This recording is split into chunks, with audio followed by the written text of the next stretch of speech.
So there's been a lot of talk about housing prices, whether they are at all-time highs, whether they have more upside, whether the market is going to crash in 2020 or in 2021. But one of the questions that I have received lately has been in terms of building spec houses. If prices are at all-time highs and construction costs are rising, which they are because of the lumber price increase that we saw, the lumber bubble, as well as just other building material costs, delays, timeframes, things like that. It's taken longer and costing more to build now. Does it still make sense? Can you still make money on the spec house? And the answer is it depends on your market. So it's all about, number one, the low interest rates. That's what's driving house prices because of the affordability index of a house.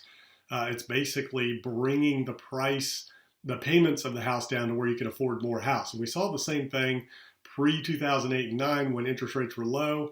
Then interest rates started rising in 2008 and 9, tanked the housing market. The lending dried up, so you could not get a loan. So we got through that, and interest rates have continued to drop throughout the last 10 years. They've stayed relatively low for residential mortgages, and now we're at all-time lows, and they're about as low as they're going to get. So one of the reasons I say we're seeing a top in the housing market is even though there's pent-up demand, even though there's no inventory and houses are selling in days with multiple offers, people still only go so high. They're only willing and able, and that's the key word, able to pay so much for a house. So it's all based on their debt-to-income ratio. You're only supposed to allocate a certain percentage of your income to housing, whether you're renting or owning. And especially when you're getting a mortgage, they are raising that ratio, lowering the lowering the debt to income ratio so that you have to have less debt to your income to qualify. You got to have more cash, better credit scores, things like that. So the lending requirements are getting a little bit more stringent. So that is creating a less of a buyer pool because you have to be more qualified. So that's reducing the amount of buyers.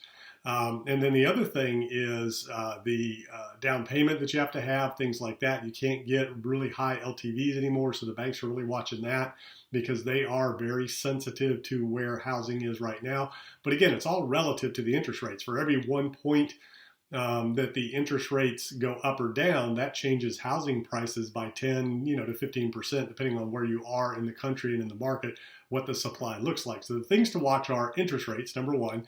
They're going to remain low, but that doesn't always indicate mortgage rates. You got to watch the mortgage rates, not the Fed funds rate, not the interbank rates. You got to watch mortgage rates, which are based on treasuries.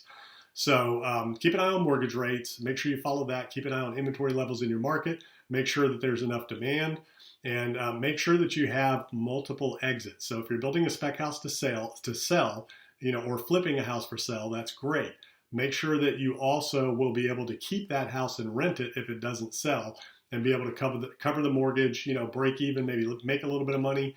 You can Airbnb it, you can rent it year round, you can sell it on terms, meaning you can owner finance it, lease option it, rent to own.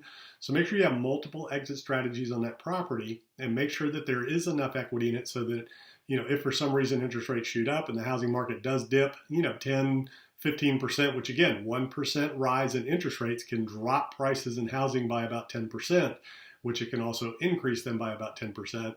So if they do drop 10%, you want to make sure that you've got enough equity in it to do that. So make sure you plan for it to take a little longer, cost a little bit more, have multiple exit strategies, keep an eye on inventory levels, interest rates, and yes, depending on your market, if there is enough demand, you want to make sure that you can get in and out of those projects in 6 months or less. So that you can stay in tune with what's happening in the market, then yes, it's still a good time to go ahead and do a spec house, and you can absolutely sell it, make a profit, have some margin, even with rising costs. Just make sure you know where the top is in the price point that you're after. So if you're selling houses for $200,000 to $300,000, make sure you know where the cap is, what people are willing to pay. Don't think because something sold for $300 today, it's going to sell for $325, $330, $340 tomorrow. Make sure that you know the maximum price point threshold that people are willing to go to, whether that's 200, 300, 500, or a million, whatever it is.